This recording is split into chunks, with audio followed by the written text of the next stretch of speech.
All right, guys, welcome to the XV Pod. We got some special guests here today. We got Jace Kirshen What's going on, y'all? and Christian Pena. Hello. These guys do some incredible things. We're going to dive into that today. But last time you saw them was the first pod. These guys were just coming onto the team. Now they've been a part of XV for, 3-4 months, something like that. Yeah, officially. And so these guys have been just tested. We've thrown everything at them. They've been killing it. They've been crushing it in all levels, every area of life. And so we're just here to talk a little bit about you guys. So welcome, Weston. I forgot to intro you, so we're going to have to start over. No, we're not. We're going to run it because there's no do-overs in life. You just got to do it again. Isn't that a do-over? Yeah, it is. But we're not going to start over. We're just going to continue to We're going to keep going. We're Okay, just gonna yeah. keep flowing, you know. Yeah. When I freestyle and I mess up, I just keep going. Mm-hmm. You know That's what I mean? life. I just want to brag about you guys for a while. It's so crazy having a conversation and watching y'all talk today. And I'm like, this is literally a version of Chris. This is wild. And then we get to Christian, and I'm like, man, this is a version of so many other people that really inspire me. And so you guys have really kind of shown us and made us inspired.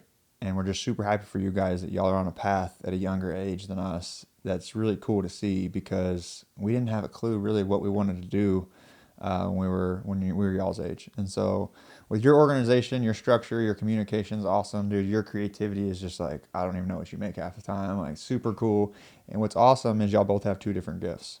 But I think there's a day and time where you guys just merge them together and you kind of get to sponge of like, I want to get into more storytelling. I want to get into more creative, but at least you have the people around you to do it. So that's been kind of fun. Yeah, man. I mean, Christian and I met at UNT, which we went to UNT, both graduated at this point, and now we're jumping in full-time, full ride with XV, and it's been phenomenal, right?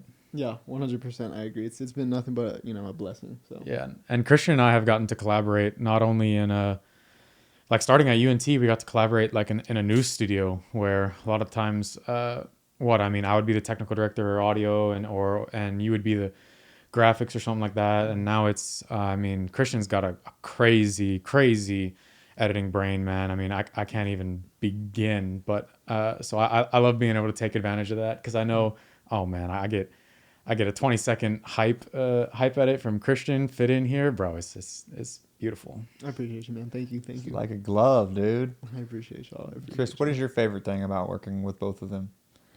I just say like it's a breath of fresh air to be working with some people that have been in a place where you have, and you already know like how to help them. Like that's just so exciting to me.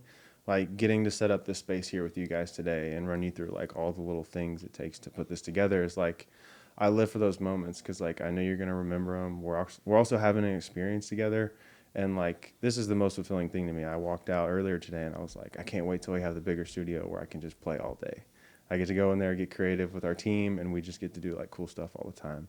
But like really, for you specifically is like, ever since the beginning, me and him had a conversation. Is like, this is like a younger version of me. Mm-hmm. Like the way you think, the way you process things, you take the creative as well as the structure and you merge them together is like, that's exactly what my brain has done for the last 5 years we've been working together. Mm-hmm. So that's exciting to see for me because like, to be honest, we've worked with a lot of people so far, and there's not a lot of humans that think the way that you do, bro. Mm-hmm. And there's also not a lot of humans that think the way that you do either. It's just in a different capacity. Like Weston's saying is like, y'all have two incredible strengths. And when you come together, you get that perfect mixture of just like storytelling and hype, which is like what we do here at Exclusive. So that's been the coolest thing to me is just like seeing you guys blossom into the things that like we've already kind of been through, but get there so much faster. And then to be a part of like y'all's story is just incredible. So that's the biggest thing to me. I mean, what about you though? I mean, I think the cool thing about being able to grow with you guys, not against you guys, is I don't know how to word this. It's more so, I think I might have worded that wrong, so we're going to flow with it, right? One thing that I just love seeing from you guys is grateful. We've had a lot of people come in this space and just say, hey, you guys owe me this or you guys owe me that. And it hasn't been, I need to work for this. And so when you guys came in, it's what can I do for you guys? And it was like, I want to grow into this next phase of life and next phase of into the job or the production or the editing versus a lot of people just came in and just wanted, I want this amount of money. I want this. And there was no like, dedication. There wasn't, gratitude in that space. And like I've got to be around you, Christian, specifically, that I'm super, super proud of you for is the way you treat people in person. Jace, I haven't got to, you haven't been a part of that as much just because we've been doing things. He's a DJ. We've been trying to connect Greg to get him to some DJ stuff, and just the feedback we get from Greg and everybody around us is he's just so kind. And you got to understand how important that is in the longevity of business and friendship and relationships. And Jace, you have the same quality. You wouldn't be sitting in this room if you didn't, right? You always take care. You always treat people the right way, and your communication skill of what you do and what you say has never messed up. And that's just such a rare quality for creatives specifically, and then also just people in general. So that's probably my favorite thing. I love how you handle yourself and care for yourself and also chase your dream at the same time. Jace, I love that you just do what you say you're going to do. Like, two things in the world. You have your name and your word. That's all you have. Mm-hmm. And I think that's the most important thing you can do. So very excited, very grateful for you guys. And kindness is the new punk rock, if you haven't heard. And Wes is totally right. I mean, that's one of the first things I learned about Christian was just how, Christian's not looking to be the center of attention, but when he does, it's always thank you. It's always thank you.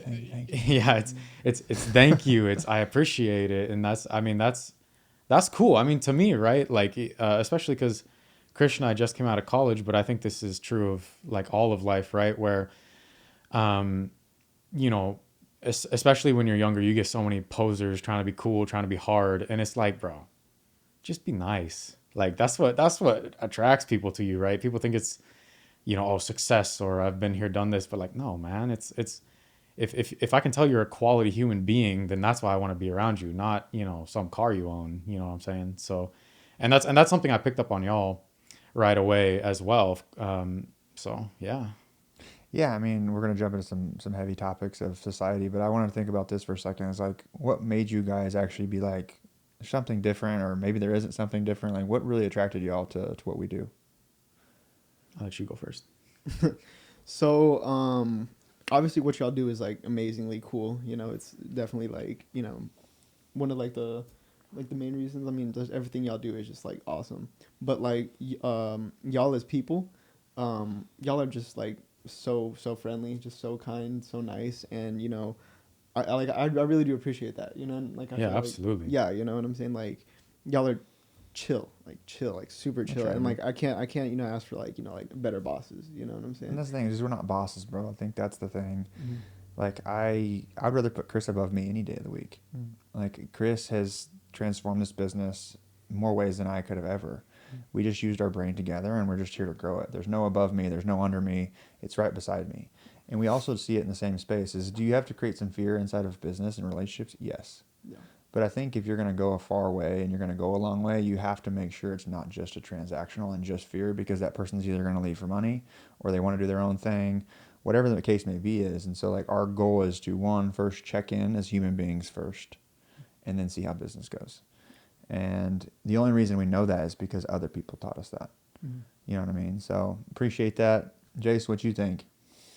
I mean, kind of echoing Christian's sentiment a little bit, right? I think like one of the first things I learned about y'all was that, y'all two always try to, and I think do right by people, whether they've done right by y'all or not, or whether y'all know them or not. Y'all are always trying to do right by them. And, maybe, behind closed doors, if someone did you dirty, like y'all are upset about it, of course, and as you should be. But I think you'll always, no matter if someone has wronged you, whether someone's brand new, you try to treat them well, right? And it's not just like, oh, polite words. It's, it's not, when I first met y'all, it wasn't just, meaningless small talk. You know what I mean?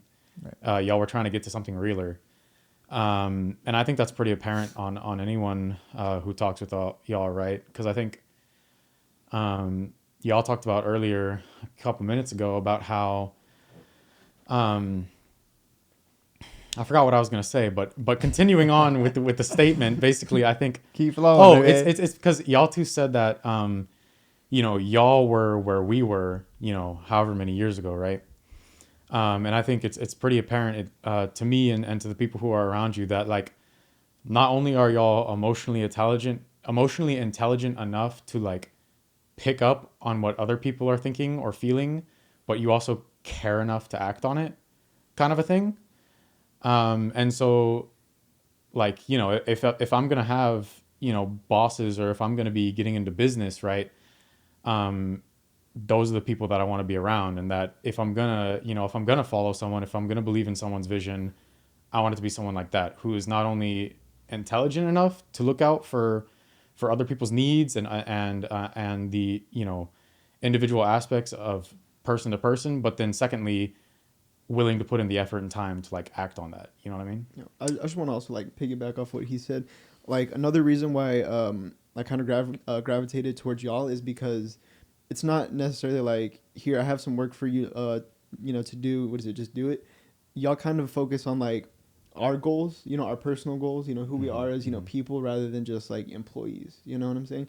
So like you always ask me, is like, you know, what's your dream? You know, how can we help, you know, achieve that? And like that's something that, you know, I kind of, you know, picked up on, and, you know, thought to myself, it's like I could grow with these guys. You know, it's not like, you know, something that, you know, will grow. yeah, exactly. It's not exactly. an option. Yeah, exactly. You know, like I have so much potential to like grow with these guys, and that, you know, they care, you know, about me, you know, and First. yeah, That's one thing we always make sure is like our people, we care about them first. Everything else, whether we work together, do things together, it doesn't matter. It just, we have to make sure that we're good first, because if that's not the case, none of this matters. Right. If me and Weston aren't good, nothing that we do matters, because that's the whole reason why we're doing it, is because we're together. And, you know, this is the honest truth. Chris, a lot of times, is at 15%, and y'all will never know. Both of us, we both have Like those times. y'all, and we all hide those things as human beings, right? And it's one of those things that we've been able to push boundaries, turn floors to ceilings in order to become what we need to be for other people. And I think that's what we try to do, is just check on you personally. You know, you just got married, you went through some stuff. How can we help? Like, Yeah. we asked, you might not have been like, yeah, we need it. You know, Christian, how can we help? What I've figured out in my life is the people that show up for you when you don't have to ask are your people. And if you just surround yourself with those kind of people, like it's to the moon. You know what I mean? It's not a selfish thing at that point. Like, Chris doesn't even have to hesitate. If he really needed anything, he's never going to fucking ask, because that's who he is. But That's my problem, right? I would just ask before he asked me. Mm. And he might not take it, but at least he knows that, hey, that's my ride or die. That guy got me. I'm good. Even if I go down, he's going down with me, and we're going to crawl back up. And if you can have enough people to do that, you literally can change the world. And you're unstoppable, really. Yeah, I mean, we all fall. It's just how to get back up, you know? And I think with how we've tried to live our life, it's all changed. Like, my truest form of myself used to be very emotional. And so you talked about like how we handled those things. Chris handled them. Chris threw me in the closet, locked the door, and said, shut up for a second. Let me handle this. No, it'd usually be like, I can't. Just hand me the phone and be like, I can't. Because we have two different roles, right? Like, Yeah. Chris focuses on the back end, the systems, the functions, the organization side, and I'm dealing with connections a lot of times. And so I have to deal with a lot of emotional people pretty consistently. And luckily, I'm able to absorb a lot of that, right? But then there's times where it explodes, and I'm like, okay, Chris, what do we do? And so Chris doesn't have the emotion side of it to that connection, because he's not having to deal with them like I am, and it helps so much to have that. Being able to actually trust him and trust his evaluation, know he's looking out for me just as well as he's looking out for the business and himself, and also the other person on the other side of the room. And we get to flip flop that too when it switches, right? So if I make a connection with a client or someone that I know from the past, then I'm kind of handling communication. If it gets to the point where it's like, oh, we're having some issues here, then Weston can step in. So it's like we get to play like good cop, bad cop in a way where someone builds a relationship, another person comes in as the like enforcer. And it's like, hey, we got to get this done. Right. And then that way they can maintain the relationship and also still get what we need to out of it. It's like we have that yin and yang with everything, which makes us so like dangerous in this space. Like a lot of people are doing this solo. Mm-hmm. And for one, just to have someone to bounce numbers and bounce ideas off is like so important. Because like when you're creating your offers, you're creating your business and you're building everything, it's like you're doing it from scratch. Yeah. So like, hey, does this look cool? Like, hey, does this make sense? Is this too much? Does this have enough value in this package? Like, is this person getting taken care of correctly? Like, did we screw up? Like having someone to bounce those things off on a daily basis is like so important. Is why we've gone so far so fast, really. I mean, y'all been with us all day, and we've been arguing about dumb bullshit, and you're probably texting each other going, what the fuck are they arguing about? Nah, I've come to expect it at this point. I'll Like- be honest. You have to throw enough darts at the board. The problem is people don't throw darts. They're too chicken shit to throw the darts. That's usually me, right? No. And that's me, to be Yeah. fair. Naturally, I'm like, that's not the right one to throw. I need to focus on form. Yeah. All right, now I got it. Weston's like throwing darts at the What do I board. got to lose? Right. Right? I've been judged no matter what I do. Judgment is not a fun thing to live in. And when you get to the point where you don't give a fuck and you just throw the fucking darts is when shit actually sticks. And you just keep going, because the only thing that's limiting me was technically me, but it was other people pulling me down to the ground. Listening to that. Yeah, and validating their thoughts, right? And now it's tapping into a new space, which Chris was really I have 2 friends, maybe 3 friends that truly were like, Weston, go be crazy. Go ahead. Go on. Willy Wonka factory, go ahead, build it. And my mom. Oh yeah. And that's all I needed. And so like if you ever feel scared of doing something, I'm telling you to go. Right? Like there's a quote that's really on my mind right now is, I took the E off emotion and I've been in motion ever since. And right now in the space that we're in with Greg and Zay and everyone, I've had a lot of people try to tell me how to calm my emotions down, or don't be this, don't be that. But to see someone actually preach it and practice it in real life is the craziest thing I've ever seen. If Chris is going through something super upsetting and he's able to sit there and calm down his emotions and still love at the same time, is the most beautiful thing you can do. And it's the hardest thing you can do. Mm-hmm. And so when it comes to relationships, business, friendships, employees, whatever you want to call it, being able to process those emotions, which is what Chris does really well at, and watching him do it is like, I can do it. And I'm not necessarily great at it. I'm not necessarily good at it, but I'm going to work towards being that calm versus the storm, because I've been the storm my whole life. It's like becoming unshakable, right? Mm-hmm. So whatever happens, no one can shake you. They can't upset you. They can't get you mad. They can't get you happy. You control that, right? So if someone's over here in your face pointing at you, calling you names and telling you how much of a piece of shit you are, and you're just sitting there, that's power. But if you're barking back on them, you're queuing up the fight, like they got exactly what they wanted out of you. Mm-hmm. Words don't have power unless you let them. Yeah. And my whole life has been designed that way. And it took me in control, and it ran me, it drove me. And so right now we're in a space where we're really trying to work on becoming the best versions of ourselves. And that's a progress that we're always going to have. But it's now giving that to someone else that maybe has a broken life, broken pain, hurt people, broken people break people.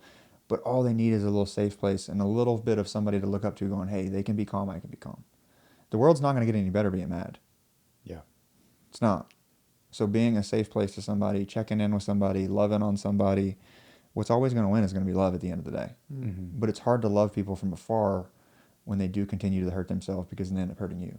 Right. But what's really going to fix that is just continuing to love on them. And they're going to have to figure out their own mistake. You said something to me that I'll never forget. It's not my job to help somebody. It's God's job. I'll never forget. We were sitting on the patio. I'll never forget that. And the cool part about that to me, Jace, is you're 21, correct? Mm-hmm. I don't look at you 21.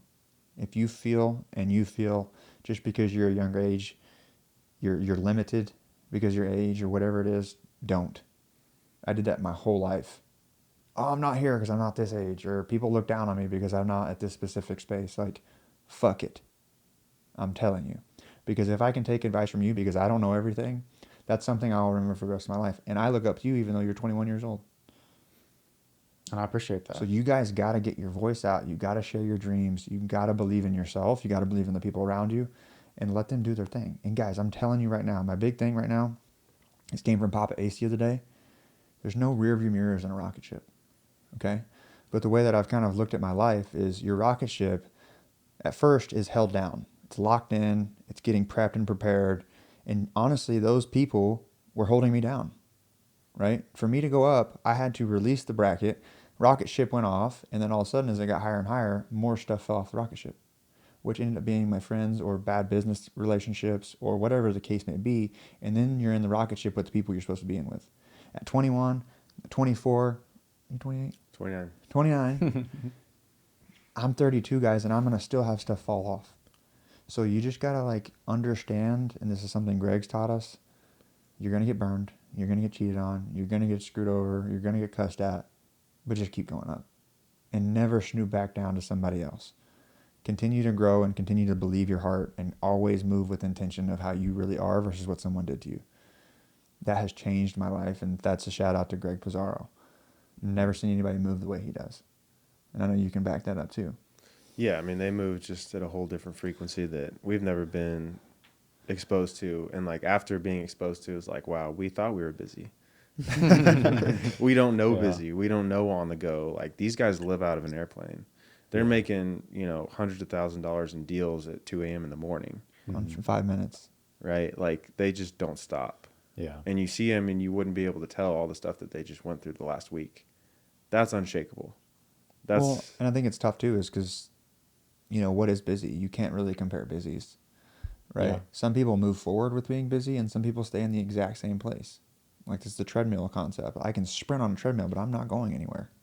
I could put the same amount of hours, same amount of energy and effort. It's just sometimes you got to stop. And this is what I love from Chris. Is Chris is like, I love the slow times, and I'm over here panicking. I'm like, dude, there's a hole in the boat. The motherfucker's going down. And Chris is like, it's chill, dude. You got a life jacket on. We're fine. yeah.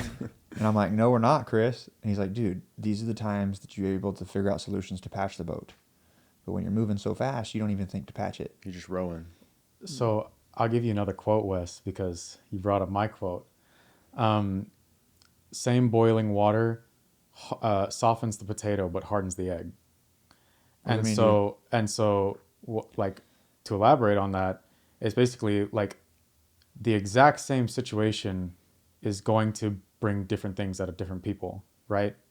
That's not necessarily a bad thing, but it's something where you have to realize, right? Like, if you don't like the slow times, like you can't resent Chris for liking the slow times. You know what I mean? That's just what he specializes in, and I think so much conflict boils down to that. Is like, people don't understand that. Why aren't you reacting to the same situation the way I am?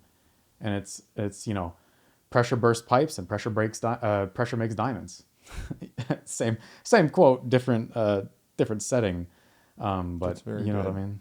No, repeat that again. The pipes. So The pipes one. so pressure makes diamonds, but it also breaks pipes. Also bursts pipes.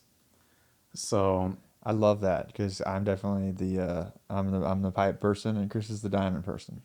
well, I think it I depends don't on what know. it is too. No, No. Yeah, it it's, does. It's your trauma of a kid growing up and understanding that broken people break people. And until you understand what you're broken from and you start collecting and putting your pieces back together, or you go, you know what? That's the old version of me. I'm just going to build a new version. And I'm going to jump in my nervous system of things that trigger the shit out of me. Okay, example. What's your triggers? What triggers the shit out of you where you're just like, I am red tunnel, I can't see straight? Go ahead, Chris.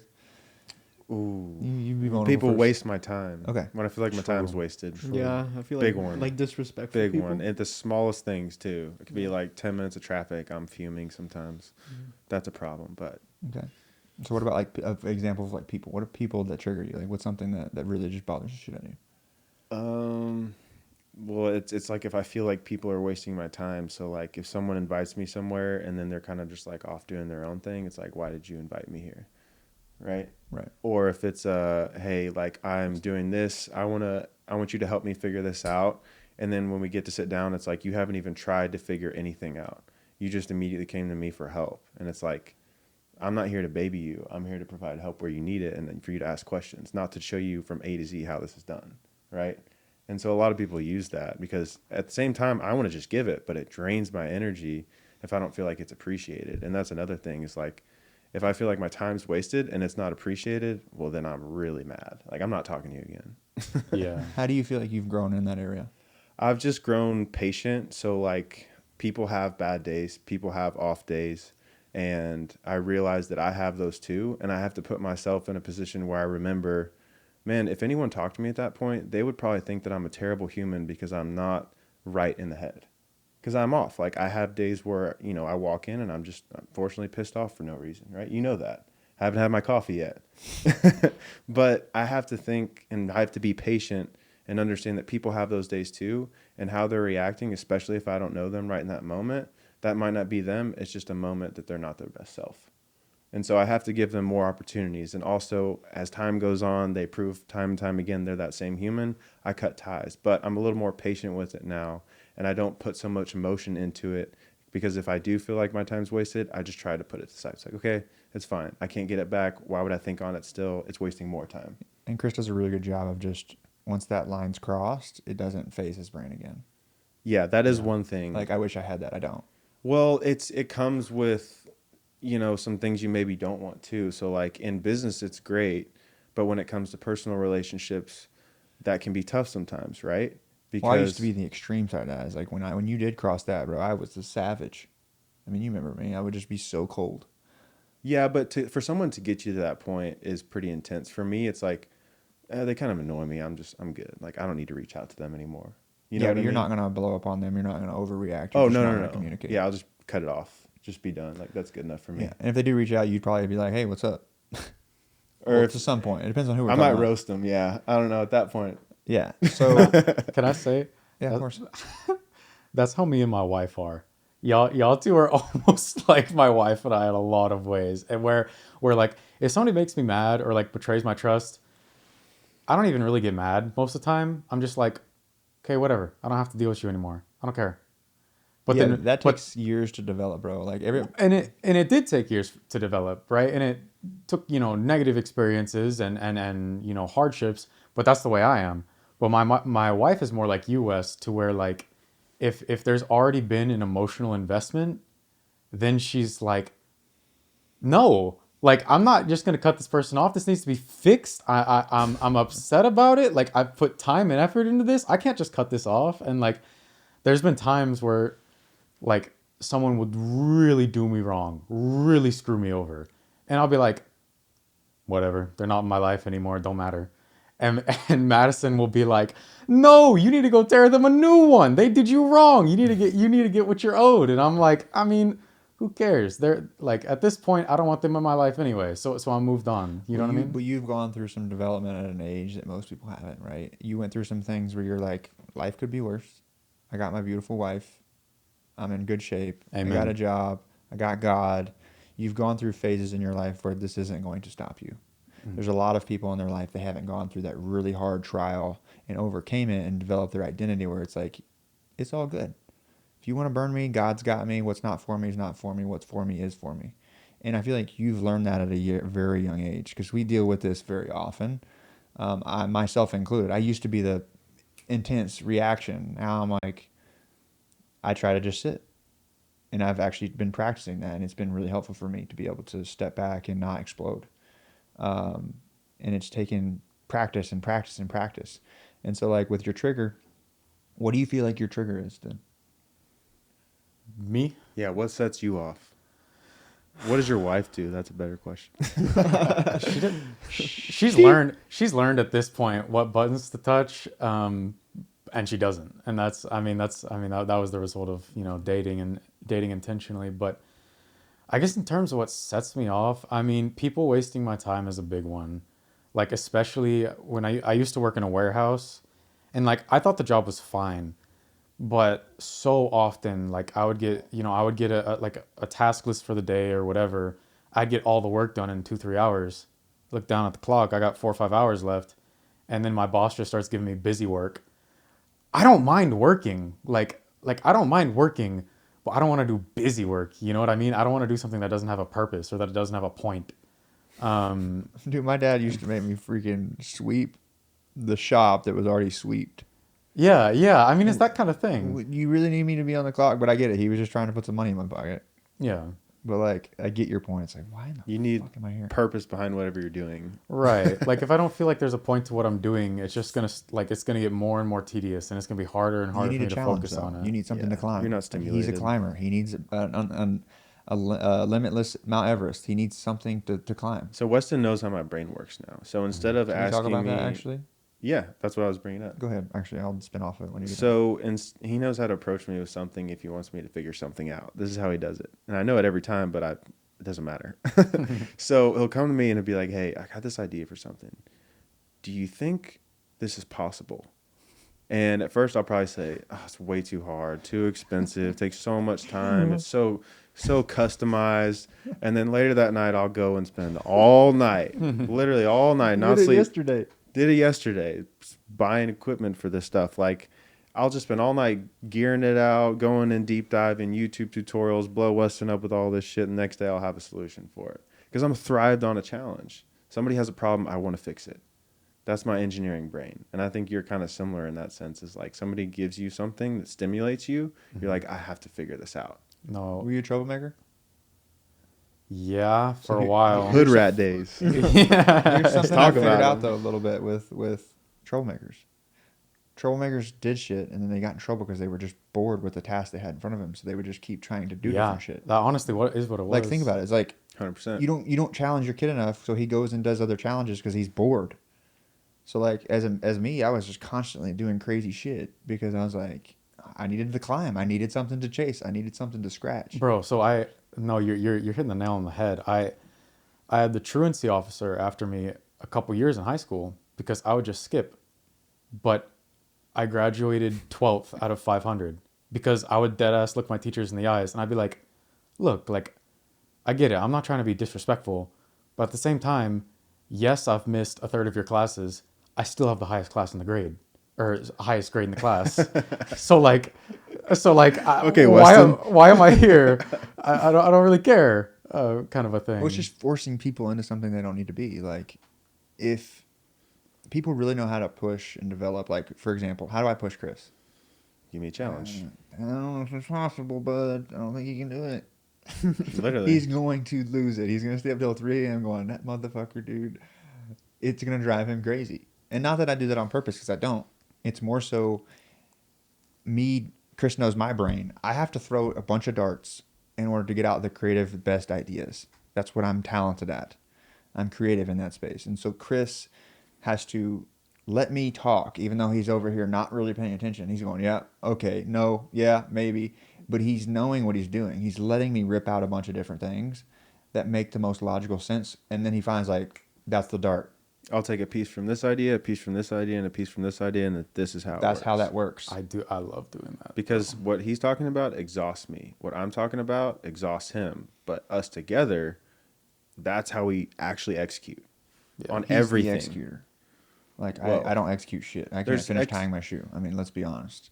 Like, He's not. Yeah, that's. I not need to be true, challenged. but- Like, if something doesn't challenge me, like, I don't care to just do laundry every day. I know it needs to get done, but it's not something that I'm like, One thing that's funny about Weston is that everything has to be different, which is a good thing for sure. It's funny because like we could be talking about a toothbrush, and he's like, no, we need the toothbrush with the red strip on it for X feet. And it's like, oh wait, we can't find that anywhere. Let's make a toothbrush with a red strip on it and buy Facts. 3,000 of them and Facts. keep them in here.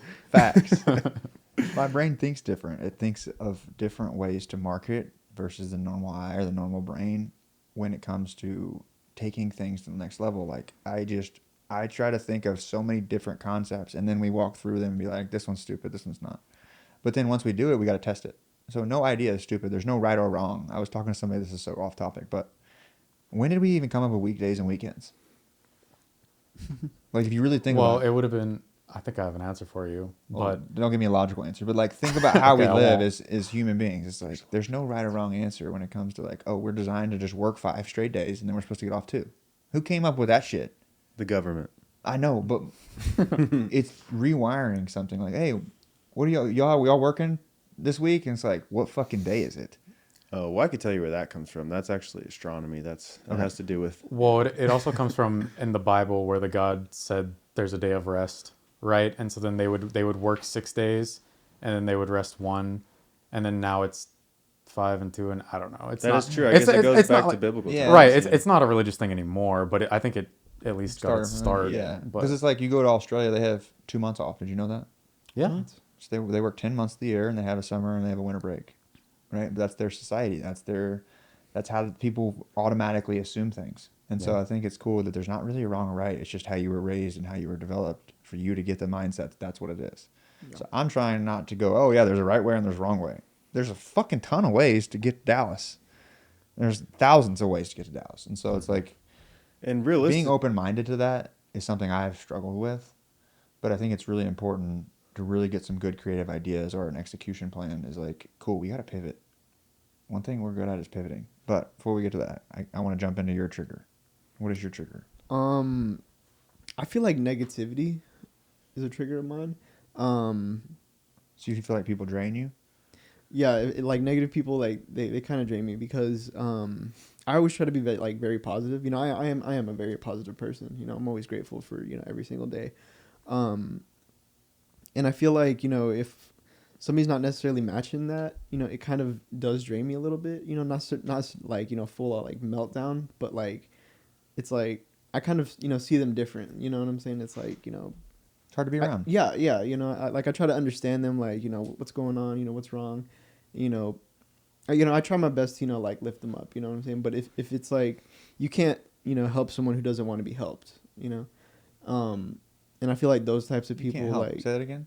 you can't help someone who doesn't want to be helped. But can you love them? You can love them 100%. Yeah, right. That's all you can do, bro. Yeah. And it goes back to his thing. Yeah, I was about to say. Right? Yeah. That changed my life. Yeah. That quote did. And so, Chris, I want to hear your take on that. On what? How you deal with negative people. I think it really just comes down to like improving. Crank that shit Get down, that dude. shit, son. Yeah, there you go. Go ahead, Yeah. get you another spin, dude. It's just Good mic. Good mic. There you go. All right. What was the question one more time? like, how do you step out of being drained or, you know, negative people? Like, what do you recommend for Christian? So I think you have to get really good at discernment, right? So when you approach someone, like we meet a lot of people. We go to a lot of events. We're in different states, countries all the time. So if we're traveling, we usually run into like 25 to 50 people a day. And so for someone who originally identified as like an introvert and always grew up as a shy kid, like that drains me, regardless if it's people that give me energy or take it, like that still will drain me. And so you have to get really good. It's like when you start a conversation with someone, you look for certain cues, right? So if you start talking with someone and they're just blabbering on and on and on about themselves, you know right then and there those aren't the people you align with because they care more about them than they do about this conversation they're having and the connection they're building. Yeah. They're Right. not asking questions. If they're not asking questions and they're just, I did this, I'm doing this, I built this, it's a very easy sign. You know what I mean? That's the first one, really. Yeah, absolutely. Keep going. Sorry, I didn't mean to cut you off. And that's really the main one, to be honest, because like if you put that into practice and you get really good at your discernment with who these people are immediately, then you can protect yourselves a lot more. So if they are just constantly talking about themselves, it's pretty rude to just end the conversation and move on, right? But you know that's not one that you need to pour some energy into. Maybe not ask a whole bunch of questions. Maybe not go really deep. Maybe just stay surface level and then move on, right? Yeah. And so that you can really protect yourself from that and not let it affect you.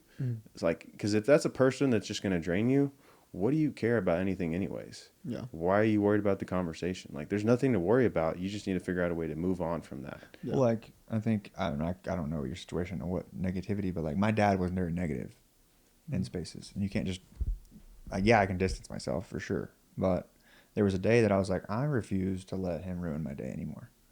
He can be negative all he wants. I still love him for who he is. And he's going to continue to be the grouchy old bitter man in some aspects. But I'm going to be the sun and he can be the storm. And it finally clicked for me one day. It's like, why do I care so much about his opinion?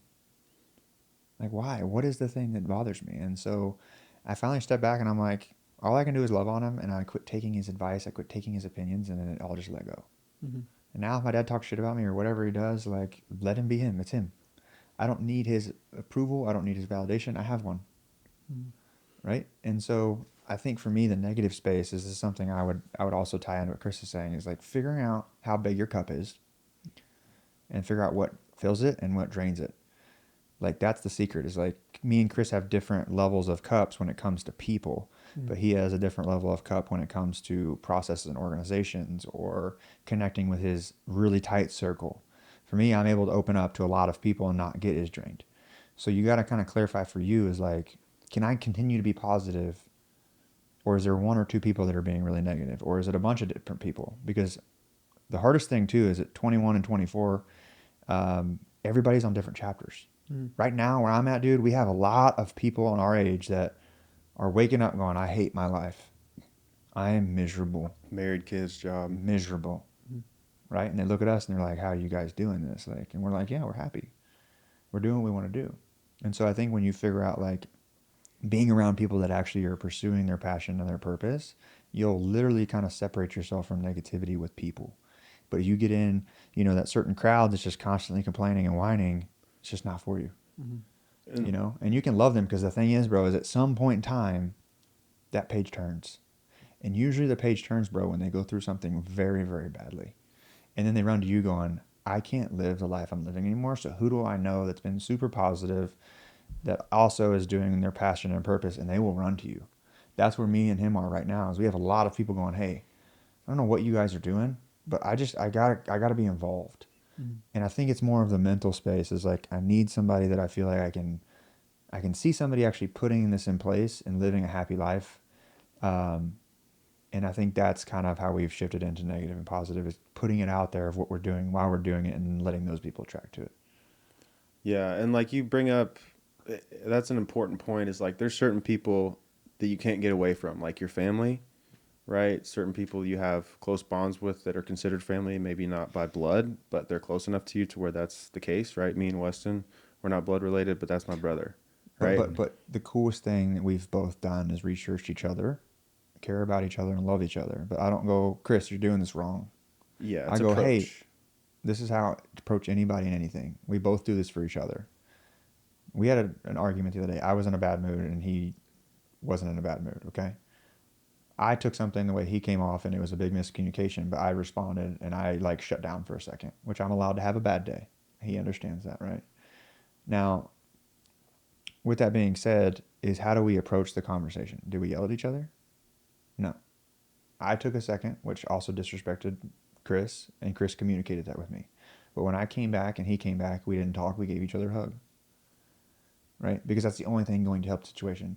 Instead of going, hey, why did you fucking do that? Hey, bro, what's going on? He checked on me first. And I was just in a funk. I didn't get good sleep. I was just irritable. There's nothing really going on in my life, but it's just, we have those days. And so like the biggest thing we've learned is the approach side of things, is like learning how to approach people through books, podcasts, is going, hey, Jace, would you work on something with me? You have two answers. Yeah, Weston, of course. Or no. And those are the two answers you get. And if someone's not willing to work with you together on, Jace, I don't really like, sorry, I wouldn't say that. So, Jace, will you work on something with me? Be like, hey, I know some things are going on, but like you've been a little bit distant here and here, like, can we communicate on how we can maybe get a solution for that? And you'd be like, damn, yeah, okay, well, this has been going on in my life, and this is kind of where I've dropped down a little bit. And then I come back and I'm like, hey, what can we do to help you? Now that you don't feel judged, you don't feel like I'm coming at you, I don't feel negative towards you, and you're like, damn, this person actually cares about me, cares about my well-being, and he cares about his business or our business. And that's how we started approaching people. And that goes back to the fear topic that we were bringing up earlier. Is like you can definitely run a business on fear and instill My dad that. did it. And yeah, but that only goes so far, right? And that builds a certain culture, and that's not necessarily the culture that we've been focused on building here. It's more so like if there's an issue, someone's not as productive in this area that they have as their job, it's usually because of some outside forces that are coming in that have nothing to do with the work, usually. And so if we notice something like that, especially with like one of you guys, we're not going to immediately come to you and be like, hey, man, like you haven't been doing your thing. Like this is not acceptable. We're going to check in and be like, hey, what's going on? I've noticed you've been a little bit low on productivity. I just want to check in and see, are there anything's going on in your life you want to talk about? What's going on? And that's a huge, huge difference from a culture standpoint, because I've been a part of a really big company before.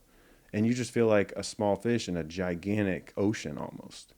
And you don't feel cared for. You just feel like you're putting in and they're getting out. You put in your clock. You're You get existing. your work done. That's it. They don't really care about you. And we know that the longer term picture of what we're building requires a lot of people that all care about each other and are all trying to bring each other up at the same time. Like Weston said, there's no down, there's no up. We're all at the table together and we're all right next to each other holding arms. Couldn't say it better. I mean, we talked about today is like, do I want to wake up with the people I want to wake up with and also have money? Like, money is not the goal. It's never been the goal for me. It's a necessity, it's not the end goal. But that's the thing, is like we have a great duo. Is like you got to have different things and different people to accomplish something, right? You got to have a finance guy in a business. You got to have somebody that's their biggest focus is to make sure the functioning of, we got bread coming in to eat. You know, and that's his specialty. You got some people that want to drive and build shit. You got some people that want to build the processes. And so what you have to do is kind of get clarity and identity of, Jace, what the fuck do you really love doing? Is it editing? Is it systems? Is it caring about people? Is it project management? Is it music? Is it whatever it is? Our goal is to help you identify it. Because I wish somebody did that for me. Going, hey, bro, you're all over the place. But what do you actually love to do?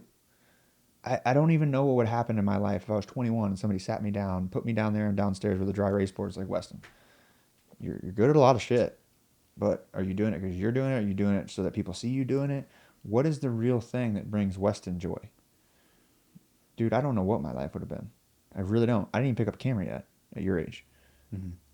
Or even technically your age. Same.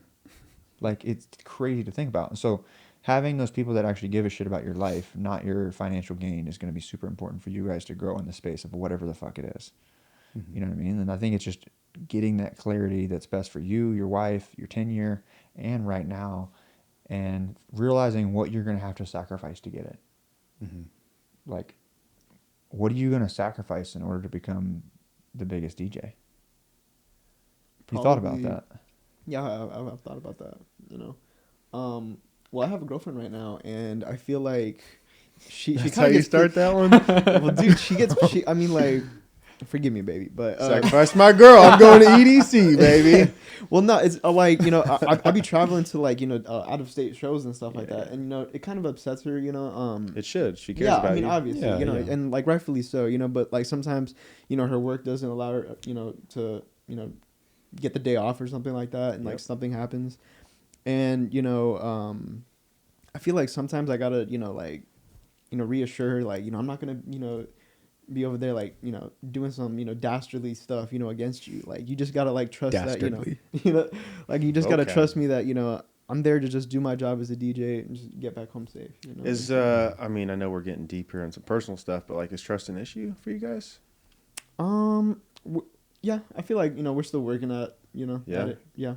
That's something really, really important, especially like, and it's a talk you guys really need to have, and many of them is like, you got to really paint the picture of what your ideal life is like in your head, because if she doesn't know that and she isn't down for that, like, that's something you guys got to figure out. Yeah. And it's not a matter of like, you don't support me, you're not a good human. It's a matter of like, this is what you want out of life, and she needs to address what she wants out of life. And then you guys need to come together and make sure that that fits. I agree. Or one's willing to sacrifice this. Like, it's all a team thing. So like, it sounds like you really care about your girl, which is why I'm saying this.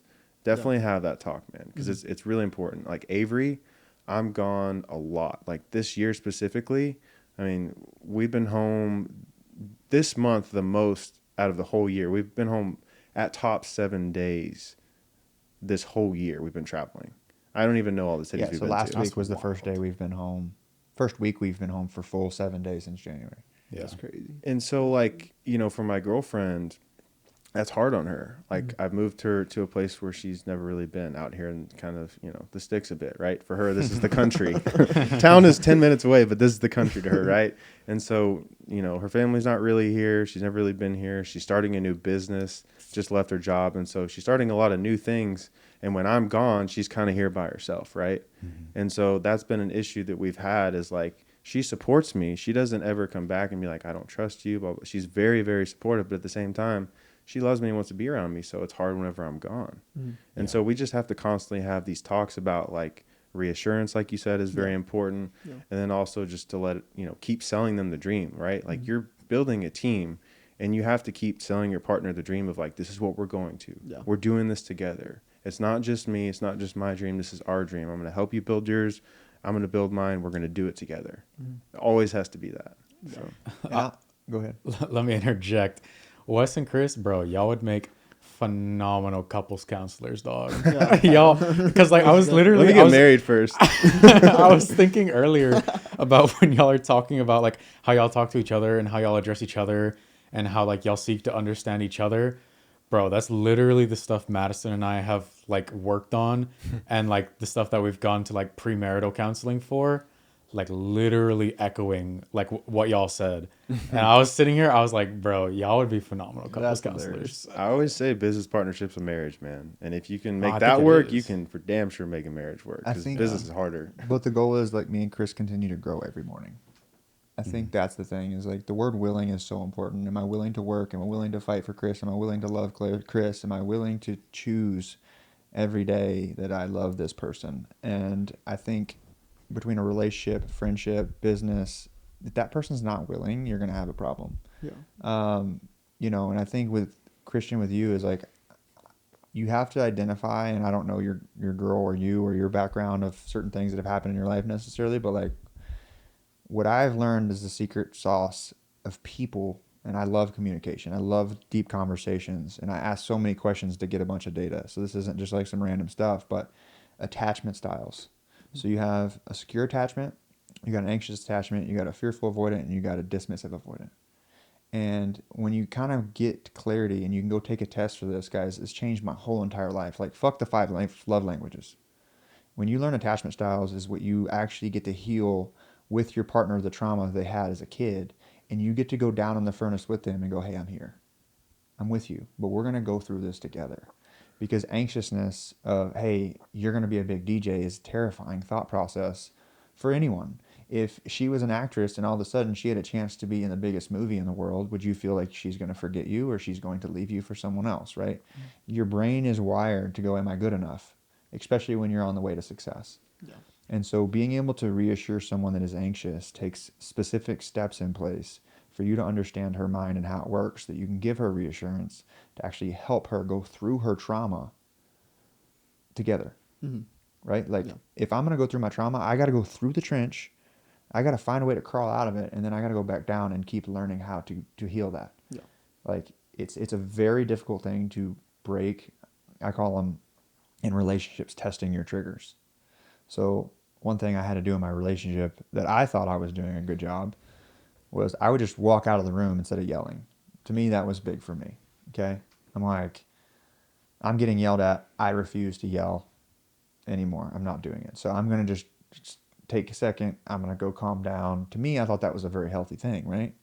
But if that person is very emotional and that's the only thing she knows, that's how she's going to react because she feels like now he's leaving me. Mm-hmm. So as an anxious person or an abandoned person as a kid, I just walked away from her, which makes her emotions skyrocket even higher. Yeah. Right? And so it's a weird thing because I'm thinking I'm doing a good thing. Now she's feeling left and lost. Dang, that sucks. Mm-hmm. So we had a funny joke, but we would literally, when we'd get in those arguments and I had to try to calm down. And what I would do is I would just touch her leg. I'm touching you. I'm not going anywhere. And she'd be yelling at me. Right? And it actually, weirdly enough, showed her that no matter what happens, I'm still here. And then we got into the next phase where, look, I would grab her hand and I would squeeze a heartbeat while we're in an argument. And all of a sudden, her whole nervous system just calmed down 30 seconds because she felt safe. Those, I'm telling you, your nervous system, if you've been abandoned or you've been hurt in a relationship, all you need to know is that, hey, I'm here. My oxytocin, my serotonin is safe. Right? So like when Chris goes off on these trips and he's with Avery doesn't have to have the feeling of insecurity or anxiety because of what he's provided at home and how he takes care of her and how he serves her and how he loves on her. She doesn't have to worry. Mm-hmm. And he's done a really good job of figuring out what she needs, and he's figured out her attachment style to go, hey, I'm here. And so that's the one thing I think is, and I do this with my friends, I do this with my family, because it can help you actually learn why this person reacts the way that they do. Yeah. And I love that heartbeat thing because that reminded me of something that me and Avery do. And it's something that I think a lot of couples could take from. It's dinky, but it works. So if you're ever mad at each other, you're ever having a fight, and you're still like in the same room, you haven't walked off, just grab her hand. Don't say anything. Just squeeze it 3 times. But before you have a talk with her, it's like, whenever I squeeze your hand 3 times, that's me saying I love you. And so if you're ever mad at each other and you're in public and you can't have a talk about it, just grab her hand, squeeze her 3 times. She knows what that means. And almost all the time, the problems will go away. Your nervous system skyrockets, and then it can come back down as long as she feels safe or Chris feels safe. It's the human touch and then understanding what that means. It's just like, it just puts everyone at ease, everything at ease. So yeah. Chris's brain type. So I took a fucking massive deep dive rabbit hole trying to understand Chris at one point. And one of the cool things is oxytocin. So Chris doesn't give his energy to anybody, right? Would y'all agree? He doesn't give his energy to anybody, It takes time before they get my energy. right? Yeah. Which means Yeah. oxytocin is trust. It's a trust hormone. So when Chris feels trust, he feels calm, he feels loved, he feels those things, but he's not going to give it out until he feels oxytocin released in his body. Mm-hmm. And so like when you start learning those things with woman hormones, men hormones, and then identifying those traumas, like, dude, you can heal. It's fucking possible. It's not easy. It's the hardest thing you'll ever do in your whole life. It also equips you, like, if you have someone you care about and you want to heal with them, then you have the tools to do that properly. If you're just, right? It's really hard because I could be willing to change with this person, but if that person's not willing to change, I either have to be patient and I have to sit in the furnace for a long period of time until that person decides to change. But the problem is I feel like when people really change is when they lose someone or they lose themselves. And that's the only time I've really seen people personally change and really look in the mirror and go, okay, I got to work. It's time to go to work. And you can go through it with them, He's right? an Like, example. I'm not as patient as Chris. Avery lost herself, right? Completely. I mean, when I dated her, it was the beginning of her, like, downfall mentally, of, like, spiraling. You know, she's getting older. She's in her 30s. She's on her third career now. She hasn't used her degree. She got her master's. Like, she feels like a failure. She's not doing what she loves to do. She's not making the money she wants to make. Why me? Why me? Why me? And, you know, that was the case for a long time. It was a big problem in our relationship. Honestly, almost ended it. We had to have many talks about this. It's like, if things don't change, this is just not a mindset that I align with. And I don't know if this is going to work because it won't be good for me and it won't be good for you because I won't be the best human for you. Yeah, And McConaughey says that really well in a podcast. He's like, you could be climbing up the mountain, but if your partner's not climbing with you, it becomes very dangerous because now you got to go back down the mountain to pull them back up. Or you just got them on a rope and you're dangling them, right? And then that's exhausting. And then it's a strain It's on exhausting, you. man. Yeah. And I'm just constantly looking back on my shoulder, and it's like I couldn't even see her. She was so far behind at a certain point. And that's not to say that, like, I see myself higher than her. It's just mentally of where I feel like this is the level we need to be at. She was not there. It was like, all these things are happening in my life. Why are they happening to me? They shouldn't. I want this. Why is this not my thing? In terms of, instead of like, how can I make this happen? How can I change my life, change my mentality to create the life that I want to live? Leading. And it took, although I've done that and she sees that and she's with me every day, it took her a long time to figure out that she can do that herself. And I was definitely patient throughout that process, but like, I loved her so much that I felt that it was worth it. And another thing is, like, I trusted God. I prayed to him constantly for, like, I mean, I prayed every day, but like, I prayed to him about this specific thing for like 6 months, every single day, multiple times a day, because I was like, I don't know what the right decision is. Should I give it some time? I've already been patient. This is really weighing on me. Like, I can't keep operating in this stress ball. And I just had to keep praying to him, praying to him, and praying to him. And then I had one conversation with Greg Pizarro in Paris in January this year that absolutely changed my perspective on everything. 80-20. 80-20 rule. Right? And I'll probably butcher this, but the 80-20 rule is like, a lot of people are looking for the 20% in regards to like their partner. And that 20% is pretty much all physical, right? It's all things that you see when you look at someone. It's the highs. It's the highs. Yeah. It's the exciting, you know, when you first get together, you know, there's sexual chemistry. You both really attract to each other. It's new. Like, that's the 20%, right? And then the 80% is usually where people like want longer term whenever they get into a relationship, but if they don't seek it from the beginning, they're usually with that 20% person. Yep. And so for me, it was really easy to identify as like, I'm with an 80% person. Not that my girlfriend isn't beautiful. I'm not saying that. But like, there's always someone with more money. There's always someone that's more better looking than you, right? I'm going to say something very vulgar. Are you ready? Vulgar? Yeah. Oh boy. Okay. There's one guy that's tired of fucking the hottest chick. Yeah. I mean, yeah. At the end of the day, you can always chase the flashy Rolls Royce, but at the end of the day, there's always somebody that is tired of dealing with that person. Yeah. And that's the thing. I know that's vulgar, but like, you finding your human, your soulmate of personality, have my kids with was your biggest checkbox. Yeah. Well, I'm thinking like, so it's hard when we're young. Like, you guys are in your low 20s, right? So when you were an exception, you're different. Well, When you get into a relationship in that age, most often you don't even think about in 40 years when you have kids with this person, can you still hang out with them every single day? And can you be building a life and growing, or is it just depressing at that point, right? Yeah. And so a lot of people don't think that way. Whenever I decided to think about that in my brain, which I've always thought long-term in my relationship, but I haven't thought about it in this sense. It's like I can spend every day with her, and I love doing things with her, building things, figuring things out. It's like I love all that 80% stuff, and that is the hardest thing to find.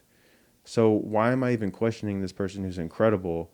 Maybe doesn't check all of my boxes, but no one is ever going to check them. Right. I still have that 80%, which is so hard to find. Well, and what I would add too is, like, no matter what, you should always be looking to grow, right? You're talking about the 80-20, but you're never going to get to that 100. You're always going to be building. 100%. You're always going to be building that, right? And so something that, like, fun story that I like to like brag about kind of is the day Madison and I met, right? The reason she first like caught my eye was because we were all hanging out with some mutual friends, and we were all waiting to audition because at this time we were both pursuing music, and we were both waiting to audition for something. You gonna sing us something? No, I'm not going to sing you something. But one of our mutual friends pulled out Cards Against Humanity, and he's like, "All right, we got 30 minutes, an hour, 2 hours. Who wants to play Cards Against Humanity?" Cards Against Humanity is a fun game, and everyone was like, "Yeah, we're in." And Madison was like, "No, I don't think I will. I don't think I'd be honoring to God, honestly, but I'm cool to sit and watch." Dude, my heart stopped. And like at the time, I didn't realize why I was so attracted to it. But now looking back, I needed someone who wasn't going to just go with the flow. I needed someone who was secure enough in who they were and like who they wanted to be and the goals they were going after. And that was what helped me grow. And then on the flip side, I was an only child with very little parental supervision. I did not care about I didn't care about the opinions of anyone, right? Which was, it's a double-edged sword, right? But I did not care about the opinions of anyone. I just went through life not caring about what anybody said or thought. Whereas Madison was the exact opposite. She had grown up a prodigy and voice and piano and academics, right? All she cared about was what other people thought. That was the value she assigned to herself. And so then, even though we didn't see it until literally years later, looking back, we were like, oh crap. Like we both had a ton of growing to do, but by luck and really further by God's grace, he put Madison and I in each other's lives to go, okay, here's someone you're attracted to and the person you need to fix your flaws and figure yourself out. Okay, now don't mess it up. And luckily we figured that out early enough to where we took it serious, right? But it's one of those things where I think to Chris's point, like you kind of have to look for someone who is one, willing, and two, able to help you grow, right? And I would say too, like sometimes it doesn't work out, not because y'all don't like each other or something like that, but it's y'all aren't going to be able to help each other grow. And that's areas of okay. growth. Well, like you got to think like for two humans to coexist for 50, 60 years, it's hard to find that match. True, absolutely. And a lot of people, almost everyone, won't line up. Yeah, I mean, absolutely. So that's okay. And that's I guess to expand upon the story, right? We have plenty of areas where we don't help each other grow, to be honest. Like, but at that time, we were both in we weren't in the greatest place, and then without even knowing it, we were what we needed to grow, and so then that bond was developed, and because we actively were looking to help each other grow, now we're not exactly facing the same problems, right? We've been together for 6 years at this point. Yeah, 6 years. Now we're not growing in the same aspects, but we understand each other well enough and love each other enough to help each other grow, whatever it might be. Mm-hmm. You know what I mean? So Yeah, it's all areas, all lanes. Yeah, yeah. my big topic I love to talk about is like your definition of love. Have you ever actually defined it? Have I? Mm-hmm. We use that word a lot. I haven't right? defined it. So yeah, so this is a thing I practice and I preach it as well, I guess. But like, what is your definition of love? Because if I say to somebody that I love them and then I'm not there for them in 3 years, then did I really love them? Or did I love a part of them? Did I love the potential of them? Did I love what they did for me? Like, what actually is love if you just try to define it? And so for me, like, when I was in a relationship and someone would tell me that, I had to ask them, like, well, what does it mean to you? And they just can't answer the question. Mm. And so, like, it was very important for me to define what it is when I say it. Like, when I tell Chris I love him, like, my version of love is I'm going to give him my heart, knowing he's going to break it, and I'm going to still sit in the furnace with him. Well, not knowing I'm going to break You're it. going to break my heart at some point in time in life. If we have a 50-year relationship, 60-year relationship, you're going to hurt me is what I'm saying. At some point. You know what I'm saying? Like, we've hurt each other. I'm not saying like you've killed me and it's just a ruined relationship, but I've hurt you, you've hurt me. It's not. Yeah, that's going to happen. It's not, oh, broke friendship. It's more, It's family. I'm going to hurt you at some point down the line of how I've communicated, how I wasn't there. There's going to be something. Yeah, for sure. Giving you that, knowing that that's going to happen anyway, and then still sitting in the furnace with you. That's me showing how much I love you. Mm-hmm. And I think when you do that with a business, or not a business, a partner, like when you love your wife, you love your girlfriend, you need to figure out what it means. Mm-hmm. Because when you say that, and they know when you say that, what it actually means, it's gonna help them even love you more. Mm-hmm. You know what I mean? And then ask them, hey, what does it mean to you? You know, I love fucking pizza. Doesn't mean it's good for me. It's a different question than like, why do you love me? It's like, what does love mean to you? Yeah. Right? Because Like, it gets to that deeper question. Because I had to figure out, I was like, And my what does it look dad like? tells me. How do you express it? Right? My dad tells me he loves me. Does he tell me? No. He shows me in time. His way of loving me is time. So, like, you got to figure out how people were loved or they weren't loved as a kid. Like, Chris had so much love from his amazing mom. Did he have love in other areas? No. But what he wants to do now is provide that love in his future. And love to him with his little boy when he has one day or his little girl when he has one day is going to be a whole nother version of love that he won't even be able to explain. Mm-hmm. Mm-hmm. You get what I'm saying? Like, there's levels of love, but I think it's really good to get clarity on what that actually means. Right. So, Man, we went deep on this one. I love it. This is good. I'll continue on that topic. There's a Billy Joel song called "And So It Goes." I don't remember the entire song off the top of my head. Sing it. But Sing it. You aren't no, gonna I'm sing. not Come singing. on, I'm not big Billy dog. Joel. Vocalist. But Church choir. one of the lines is, "And I'll give you this heart to break." Basically, the point of the song is, look, love is always going to be messy. Love is always going to be hard. But if both people mutually give each other their hearts, fully understanding that the other person could break it, From home out. but you're both on the same page that even though you're going to be incredibly vulnerable and entirely vulnerable, right? You trust that person to take care of your heart. And you know, humans aren't perfect. Inevitably, you know, there are going to be pain points, right? But is if you can... Are they pain points, though? What do Because you- your what do you breaking mean? point is God's building point. Every True. painful moment I've had in my entire life ended up being the best thing that happened in It's my life. lessons. Still pain. It is, but Yeah. it's created me to be who I am in the space. Like being at your house when my parents split up, like that was the most difficult position I've ever been in my entire life, and now it's my most favorite memory in the space of what it's created. And so I think that's the thing is knowing anybody that's listening to this podcast, knowing whatever you're going through, depending on how you see perspective, it's going to end up changing your life, and it's up to you.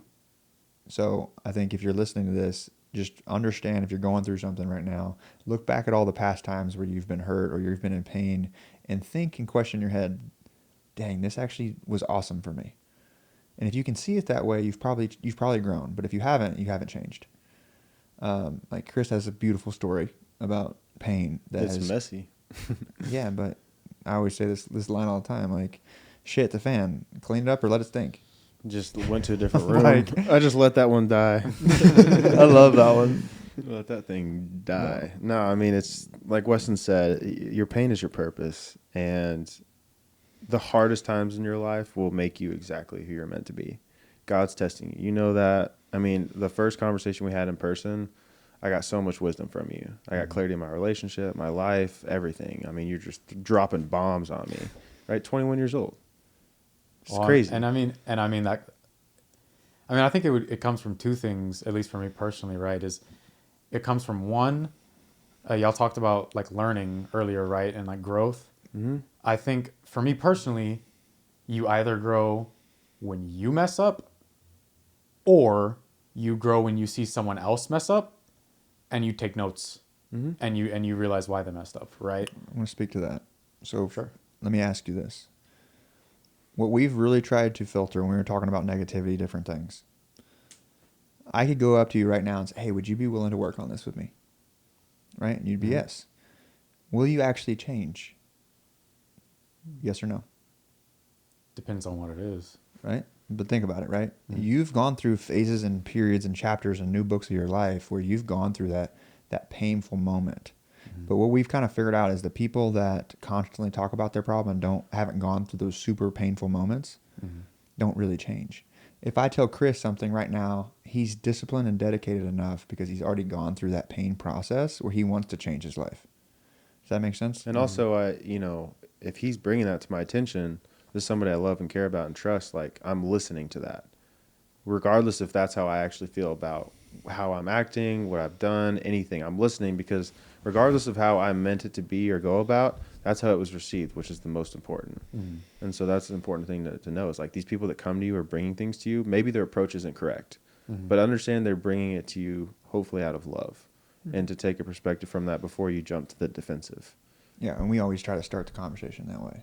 Yeah. But just what I'm saying is being around people, the way we filter people and really pour our energy and our time to is usually people that have gone through a lot of things in their life because they're the ones that are appreciative, grateful, willing to work hard, willing to work on the next phase of their life, right? Because how many people do we have coming here going, hey, man, I really want to do this.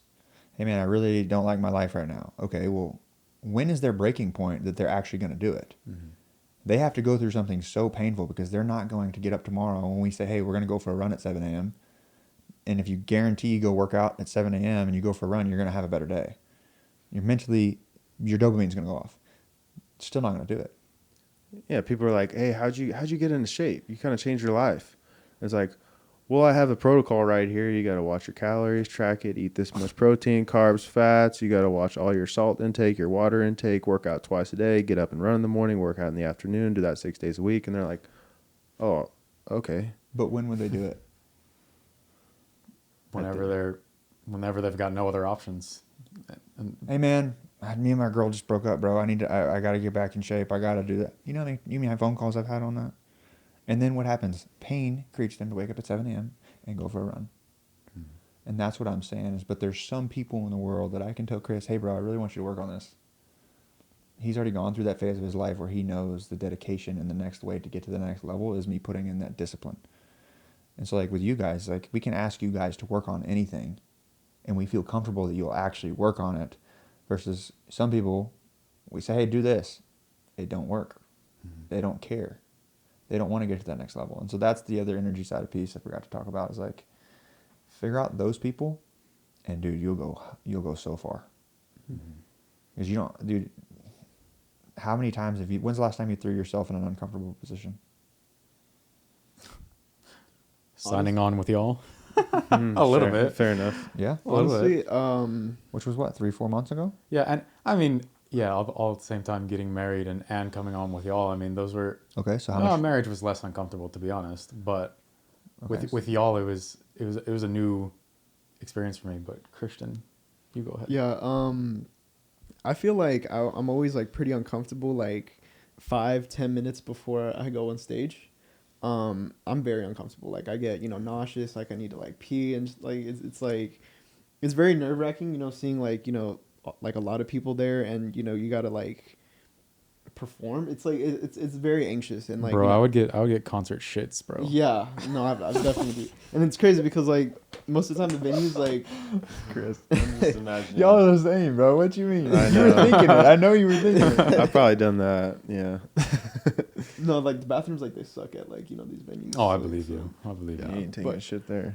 But no, yeah, I feel like I always put myself in like an uncomfortable position, like 10, 5 minutes before my set. And, I just kind of like got to meditate, right before, just like, just Soak it breathing in. exercises, just like, just like chill out. And then, I kind of like, remind myself, it's like, how many times have, I've done this and like, I could do this, I could, like, I've done this before, I've always like, lived, So I feel like, whenever I do put myself in those positions, I kind of, grow myself. I kind of like build armor, Of course. So, it gets easier every single time, but like, it's still there, and I feel like that's just human, like just being anxious, like at that point.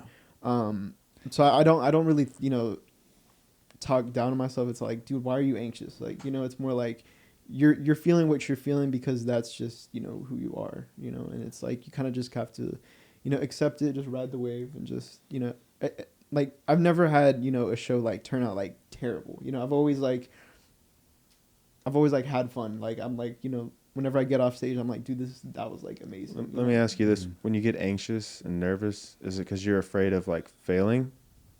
Like, do you think that's what it stems from? Because I it's a feel like- fear. I feel like it's definitely fear of failing and fear of like embarrassing myself or something like that. So the funny thing is, bro, is like if you embarrass yourself, like who's remembering that?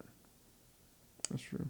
Who's remembering? And really, what are you doing to embarrass yourself that much at the end of the day? Because like you walk away from that venue, who cares, bro? You're not meeting any of those people ever again, most likely. Yeah, I think it's harder said than done, right? Like we throw Chris on a stage speaking in front of 1,000 people, he'd be shitting his pants. Yeah. But I would also think like, okay, if I fail, like I'm not a speaker maybe, or Mhm. I'll get another try. Like No, I'll try it again. but Like you'd still be anxious, right? I mean, you would prepare and you would prepare and prepare and prepare. Like I know you. Like I would be anxious, but I'm just saying like I was trying to get to the deeper thing of like, are you afraid of something? Because if you are, that's an emotional fear that you've learned over time and is not something that's real. So it's Yeah. almost like being afraid of the boogie monster in your closet at night because it's not really there, and you're afraid of something that hasn't happened yet and most likely isn't going to happen. And Yeah. if it does happen, it won't be as big of a deal as what you're thinking in your head before you hop up on stage. I agree. If you have a good time and people feel that and you create an experience, bro, rock the it. whole thing could shut off and you could get up there, start dancing. People would be like, that was the best DJ I've ever seen. Yeah. Yeah. Yeah. You know? I feel you. I mean, and I'm gonna say this, and Chris knows what I'm gonna say probably is like, Chris, how many things actually make my adrenaline go off? Now, it's usually just speaking. Speaking. Why do I chase speaking? It's the one thing that makes me feel the most alive. So what I know and what I know God's teaching me in this space is to go through a bunch of pain so that I can consume these things and I can be God's voice in a way to be able to communicate to people. That's what God's gifted me to do in spaces, right? And so when I go speak, if that's the one thing that just scares the shit out of my nervous system, I need to do it. Mhm. And like I tell Chris this all the time, is like, I know I'm going to be doing that. Because if that's the thing that's making me really feel that, that's it. That's the lane I need to go on, because all these lanes haven't scared me. If this one scares me, this is the ship I need to go on. Mhm. And so like, if you have that feeling, the way that I see it is like, if you already know where you're going to go, you don't have to stress about it. If you can see yourself on stages at EDC, you can see yourself do these things, already performing it. Right? Like we went to a thing the other day and I'm like, I literally was watching Jesse Itzler walk around and I'm like, I'm visualizing me of how I would have been on the crowd and I would have amped people up and I would have done it. And it was like, that's it. Yeah. I know that's what I'm going to do at some point in my life. Yeah. And so if you already know it, put those discipline acts into place and make it happen. Yeah. And it's going to happen when it's ready, but like keep throwing yourself in that super uncomfortable position. Yeah. And like I've always had, social anxiety, but like whenever I like my first EDC, 2022, I was I was in the crowd just like looking at the DJs, and like I tell my cousin next to me, I'm like, dude, I could do that. Like if That's I really the if I answer really I'm talking about. like if I really put myself to that, like I could do that. Like social anxiety aside, that's like, my dream, and like 5 minutes into my set, all my anxiety's gone. Like I'm up there, like I know I'm gonna kill it. I just give it, my all, but it like doing that just really makes me feel alive, kind of like you were saying, like gives me like an adrenaline rush, like it makes me feel, Alive. you know, yeah, exactly, you know what I'm saying, like that's like my zone, you know, and I love it. And that's the thing is, I feel like the greatest of greats put themselves in that position to do Mhm. that, Mhm. right? Like that's the thing they chase because that feeling that they know that's what they're supposed to be doing. Mhm. You know, like I think it's super important to chase that feeling. Um, I really do. I think that's I don't know how to word it, and I think everybody should go skydiving Yeah, I want to go. because There you go. it's a fear. One, you conquer your fear of falling, which is born. You're born with it, right? You're Yeah. also in a sound space where like sound is weird. It's blowing through your ears, and you're just completely fucked, Mhm. right? But at the same time, you're not thinking about anything either. And so it's like when you jump out of a plane, and you can do that, you can do anything because you just conquered the two fears you're born with. So back to Chris was saying, is the boogeyman is like all those fears are designed and taught, and now they're running my life, and I refuse to let a thought run my life at this point. Yeah. You know what I mean? Yeah. So, Chris, when's the last time you were uncomfortable? I mean, I feel like in a way I'm uncomfortable every day. Really uncomfortable. Mm, I don't know. I mean, I was pretty uncomfortable when I was running 26.2 miles last year. That was probably the most uncomfortable I've ever been. I was running in the last 3-4 miles. My brother, came up beside me, and I was like, "This is the hardest fucking thing I've ever done in my entire life." I was like, "My legs are about to explode," and I'm throwing up. Like it was just brutal, man. And that's a physical discomfort. I think a mental discomfort's different.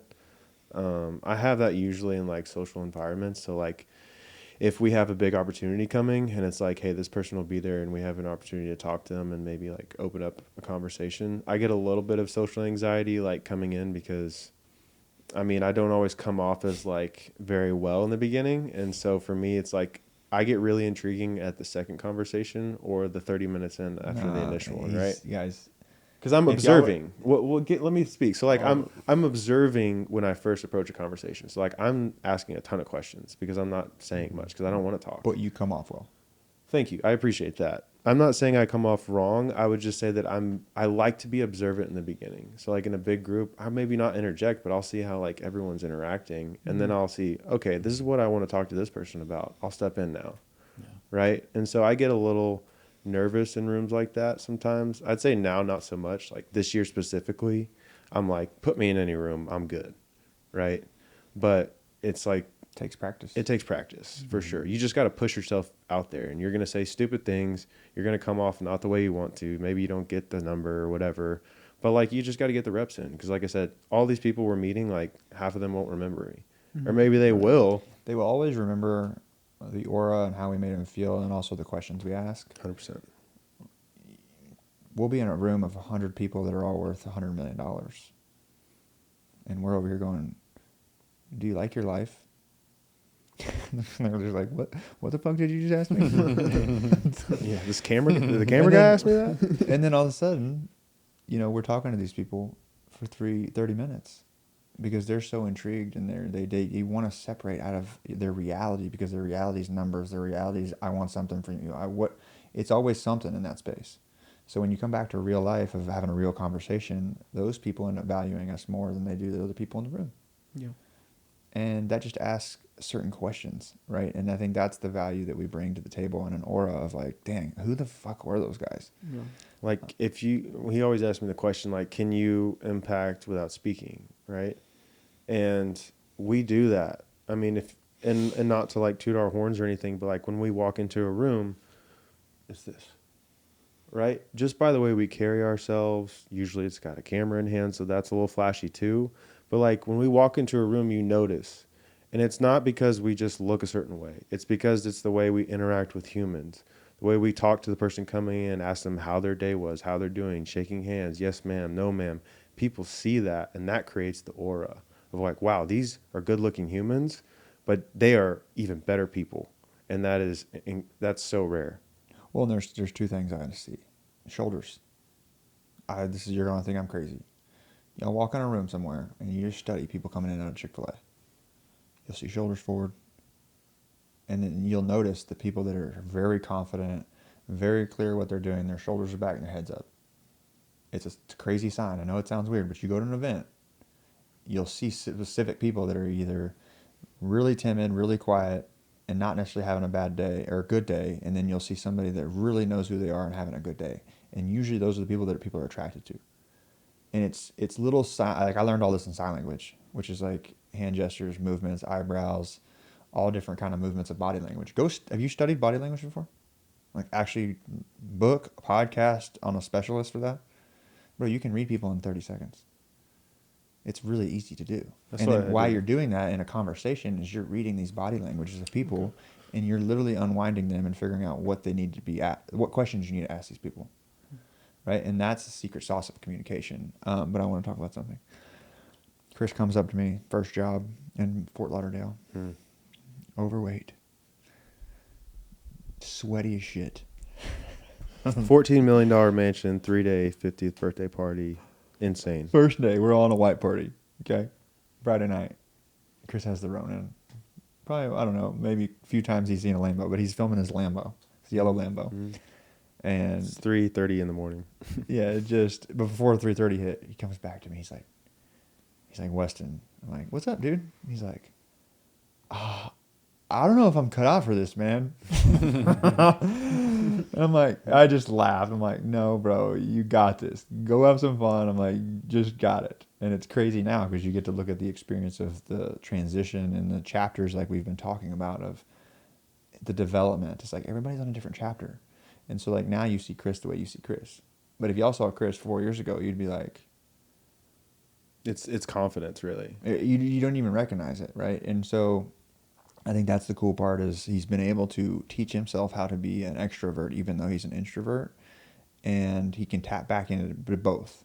But he's figured out which rooms he needs to be in to be able to make sure his cup stays full so he can go back and be an introvert and work on the things he wants to focus on.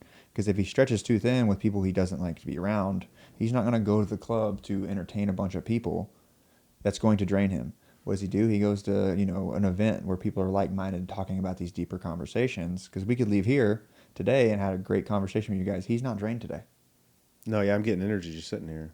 Because I've noticed you become more talkative That's because what I'm you saying. were dead before. But Yeah, no. but that's how he's figured that out. And so you guys got to do the same as like social anxiety. Well, maybe you need to be around a different social group that makes you feel safe and makes you feel like you can communicate and be a DJ and do all these things. And the only way you're going to do that, bro, is by getting your vocals out and sharing your 15-second story, 30-second story, 5-minute story.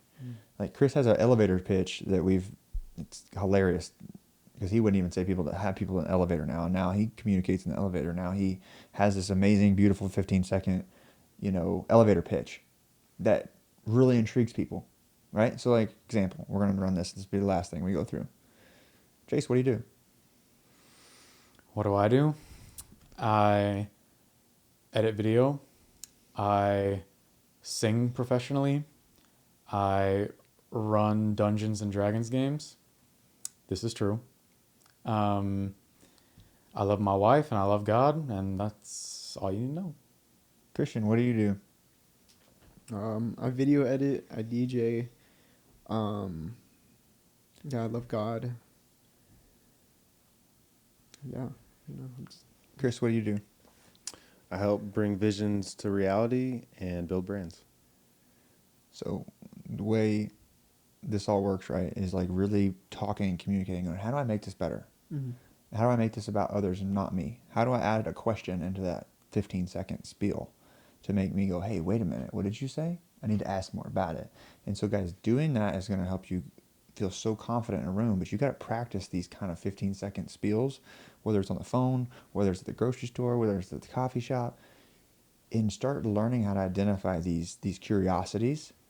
Will open all the doors you can ever imagine. Like, you guys know we focus on the hooks for social reels, right? Mm-hmm. Like, you got to hook people in real life. So when they ask you, what do, you need to give them a headline that intrigues them to ask more questions. Because once you do that and you spark interest, then you have a conversation. Then it's not, hey, this is all about me. They've asked, they're interested, and you get to tell them and then ask questions about them. And then it always comes back to we, right? Mm-hmm. We really want to do what we love with the people we love. We work with our best friends. We travel all over the world creating content and actually being able to help people through our studio and really provide them an experience that is a moment for them and it's a moment for us. Okay, what the fuck do y'all do?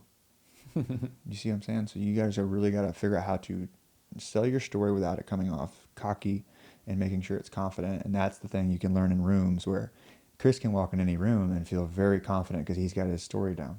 Mm-hmm. So that's something I would recommend. Okay, last thing. I know we've been on this pod for half a second. When's the last time someone's checked in on you? I mean, to be honest, my wife and I check in on each other like Other than at your a wife? daily. Okay, other than my wife, that gets tougher. Other than my wife, I would say genuinely, probably my former roommate Michael. Okay, how long ago was that? That would have been on Monday, maybe. Okay. When's the last time you checked in on someone? Besides my wife. Yep. Yeah, I know that's my cheat code. Y'all don't let me use my easy out answer because Never do. that's a built into the system. Nothing's easy. Last time I feel like I genuinely checked in on someone, probably earlier this week when back to Dungeons and Dragons. I do play in 2 different Dungeons and Dragons games, and there's been a dude who hasn't been showing up lately, and I was like, hey bro, like, you good? Like, is your marriage good? Like, you haven't been at church in a while? Like, yeah. And he didn't give me much, but You tried. You stuck your hand out. yeah. I love it, bro. Want to ask always, go on the way home, send a voice note. Right. Just somebody you're thinking about, whoever pops in your head, okay? When was the last time somebody checked on me? Probably one of y'all. Like, honestly, like, I was about to say, like, if it wasn't one of my friends, it probably would be one. Yeah. Probably one of y'all. But yeah, probably one of y'all. Like last time I was here. Last time I checked on somebody, my best friend Lucas, me and him, we play Fortnite probably like every other night. I always ask him, how you doing? How's your day, dude? Like, just talk to me. Like, What does he do? what is he? He's a DJ as well. Oh, nice. Okay. Yeah, that's kind of like how we became really good friends. And yeah, he's just awesome. But, we kind of, share like the, like I said, like the same like DJ path. So like, anything that I could do to help him, music wise, anything that I could help him to, boost his career, or anything like that, and he's my best friend too. So, I care about him as a person, like, how he's doing, mentally and stuff like that. Cause I do care about him, Of course, bro. Yeah. We're just checking on somebody's, Exactly. showing more than what most people show. Yeah. And But I always try to check on him. Think about someone you haven't talked to in a while. And you're like, man, it's been a while. Mm. Reach out to them. Yeah. Oh, Like- I did that literally a couple weeks ago. Like I was telling my girlfriend a story about one of my old high school friends, and like literally like I just stopped myself right in the middle of my story. He's like, I need to text him. Like I haven't texted him in so long. Like I need to like Love That's that. check up bro. on him. I You love know what I'm that. saying? Send a voice text, bro. That's all I'm saying. So easy. Yeah. Toasty? When's the last time somebody checked in on me? Am I allowed to say you or Avery? Because that's easy. We check on each other every day.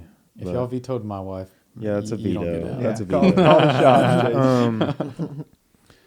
I would say the last person that checked on me was Jay Lewis a few days ago, and then I'd say the last time I checked in on somebody was like either yesterday or the day before. It's hard to keep up with the days these days, but it was crazy. I called my buddy up. He didn't answer immediately, so I talked to my mom for a bit, and then he called me back, and he actually just had a kid. And had all these like exciting updates, and so we got to talking for like an hour and a half, man. And like this is my childhood friend from high school that I barely keep up with now, and so he actually lives down the street from my mom. So like now we're gonna meet up, get to see his kid, his wife. So it's just you never know. Like I mean, these little moments are life, bro. Mhm. Like that's what matters. It's none of this matters really. At the end of the day, we're not gonna be thinking about all this production studio stuff we've created. It's all these little moments we've had with the people we care about and how we hoped we had more. And so like reaching out to your buddy is like, that's the whole point of life, is just to help others Yeah. and just to interact. Like if you're not interacting, you're not living. Yeah. So I don't know. Don't chase what you want without realizing what you already have. What about you? What you got? What's the question? Well, when's the last time somebody checked in on you, and last time you checked in on somebody that's not I me? mean, yeah, besides you.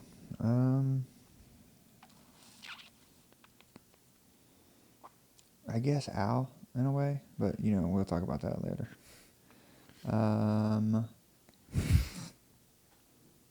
Fuck. I'm blanking right now.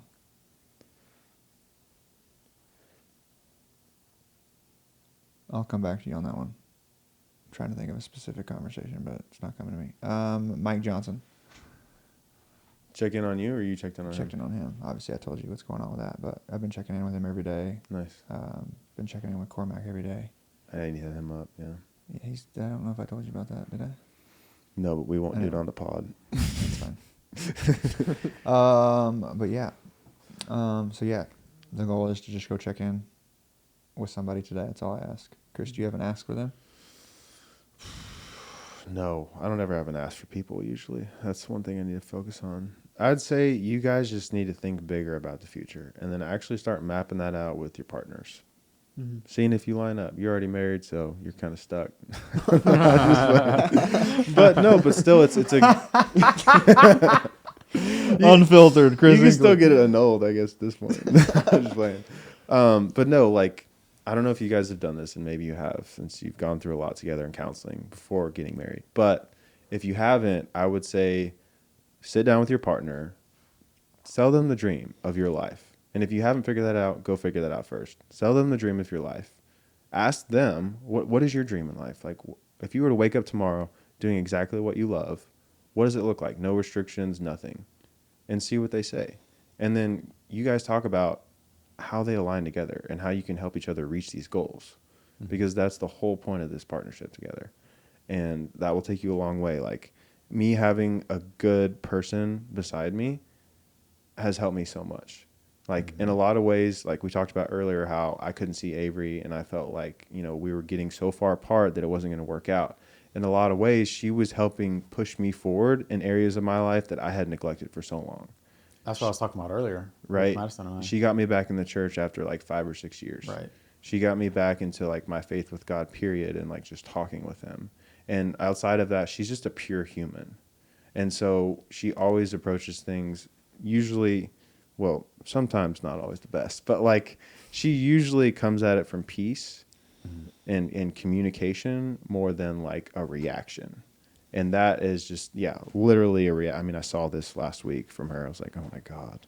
But Not on the podcast. Chris. yeah, not on the pod. Not on the pod. I saw some faces and I was like, whoa, never seen that before. But no, it's just all a matter of like, you guys are building a life together. You have to make sure that each one of the lives that you want to live, like, makes sense together. Like, that's so important. So you definitely need to have that conversation. Yeah. If you haven't, it's just a fun one to have. I want to spin off that real quick. If you guys don't have that identified and you want to come hang out with us and we do a whole war room and rip that shit out of you because that's what we do best, guys, we can pull everything out of you what you really want to do. We can do that. Yeah. If you're confused, dude, let's sit down a few hours. We'll literally break down your wants and your needs and your have-tos, right? So, and then once you kind of figure that out, I would say, not necessarily for you as much as you, but like, there's two thoughts that run through my head. I'm either super excited to tell my girlfriend or my wife about this, or I'm really scared to tell my girlfriend or wife about this. And if you feel scared about your plan, then that's kind of an anchor to me versus a sail. Yeah. And so, like, for me personally, that's how I had to make decisions in some of my relationships. Was I didn't feel like I could really be the best version of myself with this person, unfortunately. And that's a big boy decision. But that's definitely helped me get clarity on what I needed to do with my life. Yeah. So I'd say like map out your dream life. Something I'm still really needing to do, like full scope, longer term, but like it's so important to know what you're working towards. Because if not, you're just running on the treadmill going nowhere. That's why he's got me. Yeah, he helps me a lot with that. But at the same time, is like he has so many ideas that sometimes I need to just sit with my own ideas and think like, what do I really want to do? Right? Yeah. Because I can get ideas all day long, but at the same time, like I need to figure out like what comes from my head as to what do I really want to do in life? And I know that I have a lot of that mapped out already, but there's some things that I haven't really gotten into yet just because we've been so busy with what's going on. And it's really important to step back and dream. And he helps me do that. I mean, I'll never forget, we were on a roof of our last apartment and we were just sitting there smoking a cigar, looking at the cityscape. And he's like, I want you to just do something for me. I want you to just stop and think about what you want this space to be like one day. It's like if you had no bounds, like what would you create, Chris? And it's like, man, I haven't done that in so long, and it's sad. And it's if you're not constantly focused on that goal and that dream, then you're not going anywhere, and you're gonna you have to be obsessed. You got to be obsessed with it. I can draw that whole building with my eyes closed. I'm not even joking. Give me a ruler. I believe it. Like, it's something that I didn't stop thinking about. But the thing I don't think about is the building. I think about me and him doing things in the building and growing people and doing everything. It's not that shit doesn't matter. It's to turn the dream to reality of actually having impact on real people, real life situations where you can actually live the life you want to live versus we have too many people that absolutely hate their life, and I can't sit back. It literally makes me not sleep at night knowing people are really scared to take the leap, but we've been on both sides of the leap. And so I would never in my mind even consider going back.